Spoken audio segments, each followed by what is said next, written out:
Alors bonsoir, je me nomme Malik Tao, je suis directeur exécutif de BSA Kepar Center. Je suis sénégalais, par ailleurs un citoyen du monde. Alors, on a créé BSA Kepar Center, qui est une organisation qui accompagne les jeunes sur le plan social et professionnel. Et ça fait longtemps qu'on travaille dans le milieu social. Avant, on était à l'Université Gaston Berger de Saint-Louis,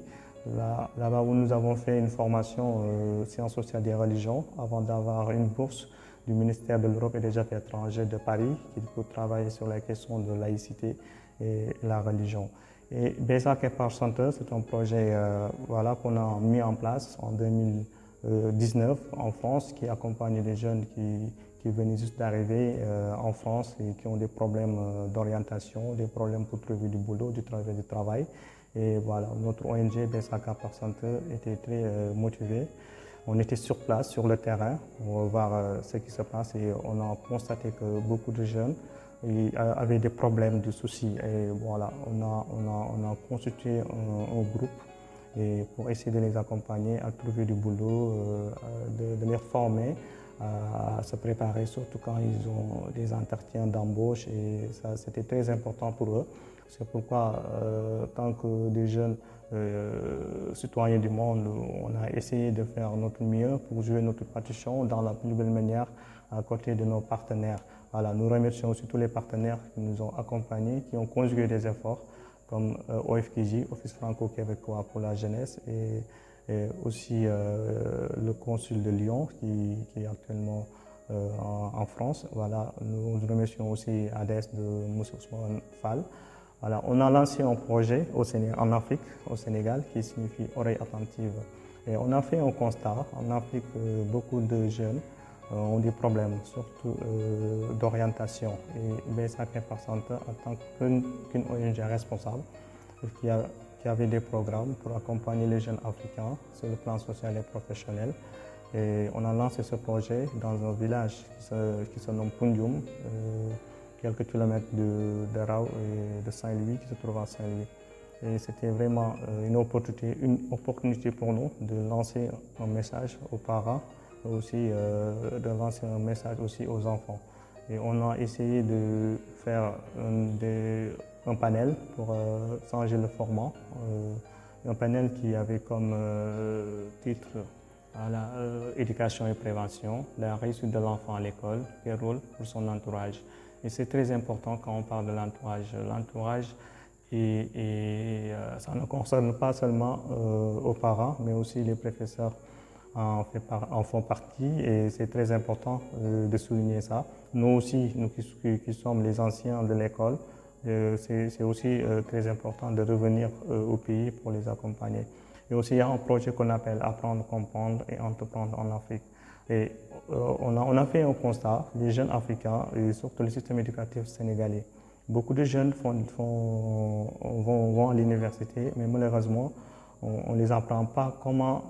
atteindre leur cible. Et c'est très important. Et parfois, c'est beau aussi d'avoir de la connaissance, mais il faut savoir comment l'utiliser. Et c'est malheureusement, tel est le cas, beaucoup de jeunes ont beaucoup d'expérience, beaucoup de savoir, mais ils ne savent pas comment les utiliser. C'est pour ces raisons que nous avons lancé ce projet pour essayer de les accompagner, de leur donner assez d'outils, de support d'apprentissage pour qu'ils puissent être parmi les meilleurs de leur génération.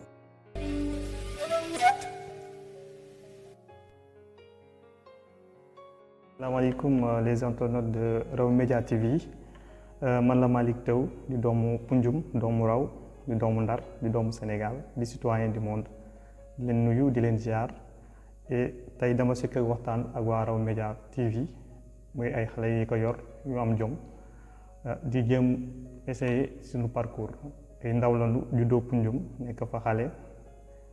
jàng école élémentaire de Punjum en 1999, la première promotion. Après, nous avons entré en 6e en 2005. Après 2009, nous avons BFM. J'ai parlé de lycée. Je parle de bac. J'ai UFR CRAC,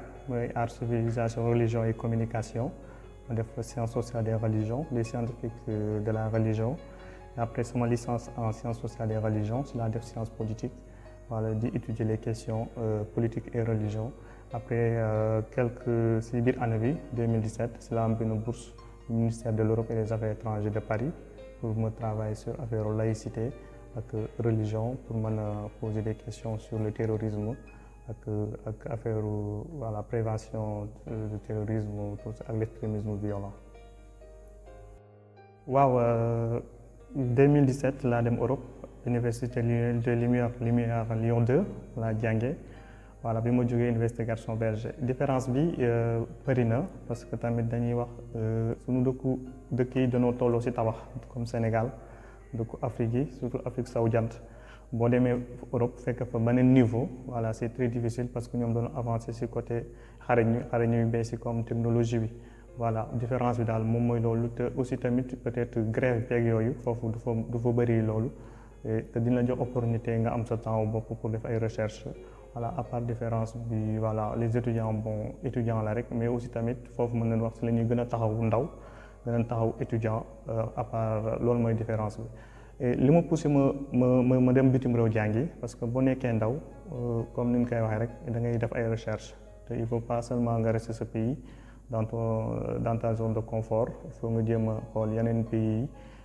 lan la ñuy demee nañ la ñuy dawale seen dëkk nga mën ko mën a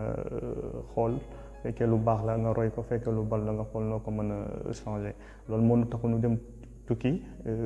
jàngi bitim réew pour xool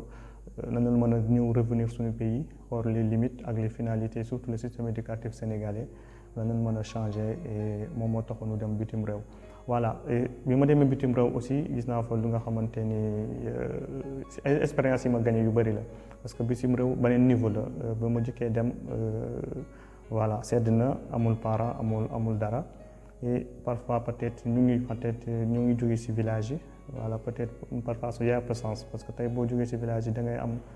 say parents dinañ la bàyyi ci bëri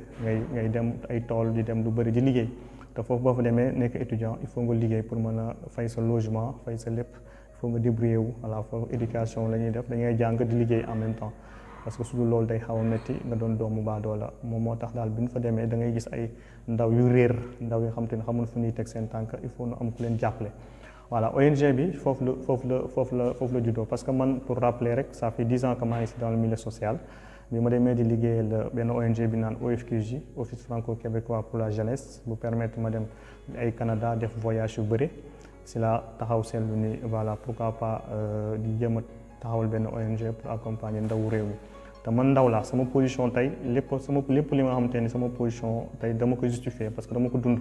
voilà te loo dund rek doo bëgg keneen dund ko parce que ndaw ñi nga xamante ni ndawu Sénégal ay jàmbaar lañu macha allah.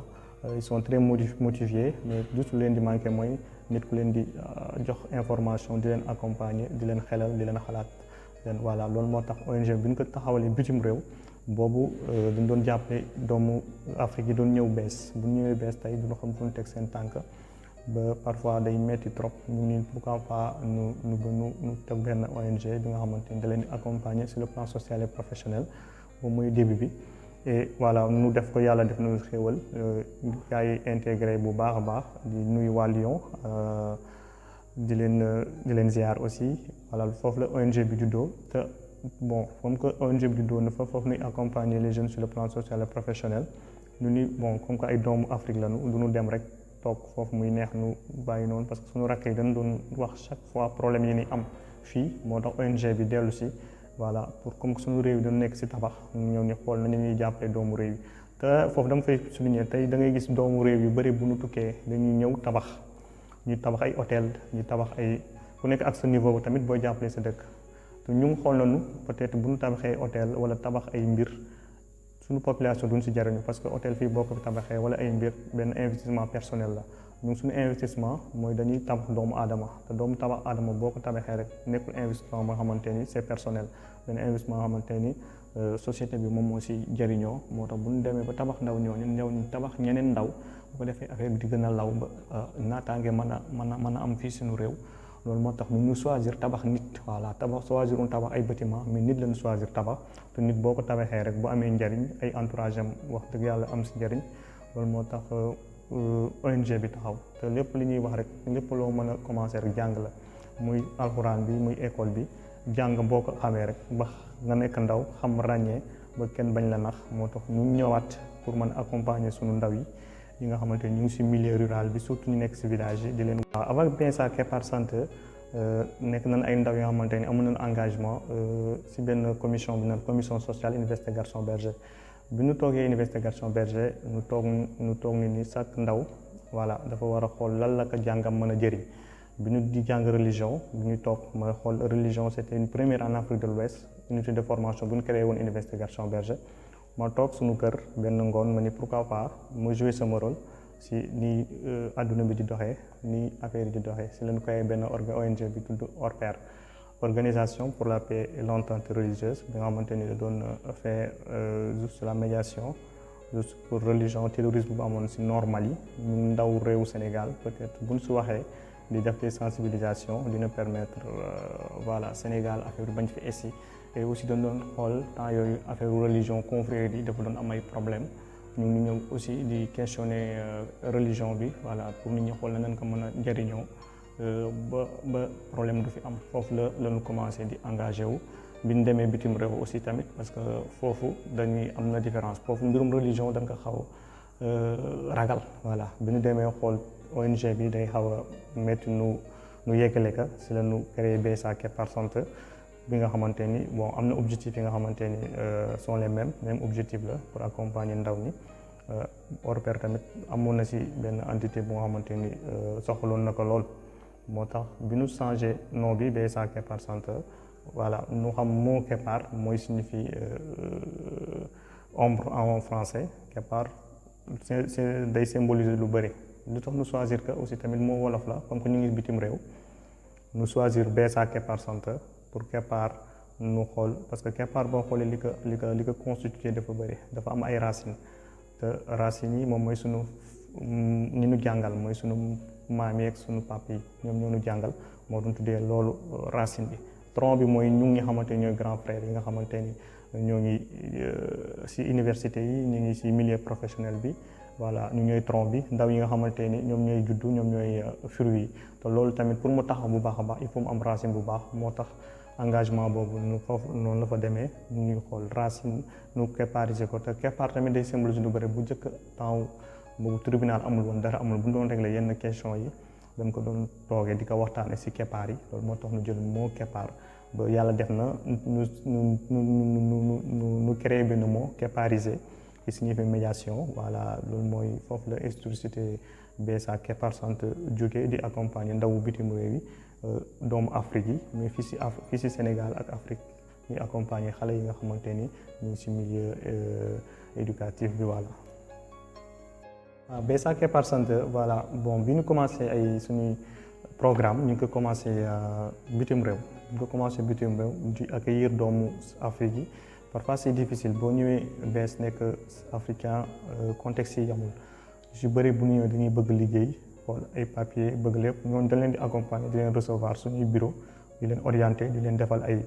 formation xool nan la ñuy constituer un CV nan la ñuy bindee CV nan la ñuy defee entretien parce que damay rappeler foofu ndaw yu bëri bu ñu tukkee amuñu habitude liggéey seen papa yi leen daan dépendre te boo demee bitim réew foofu amul papa amul yaay lépp looy def rek yaa koy defal sa bopp ndaw yooyu ñu accompagner leen wax leen nan la ñuy répondre ay questions pour bu ñuy def entretien yàlla may leen nu bokk si ndaw ñi nga xamante ni dinañu mën a liggéey voilà loolu noonu njëkk def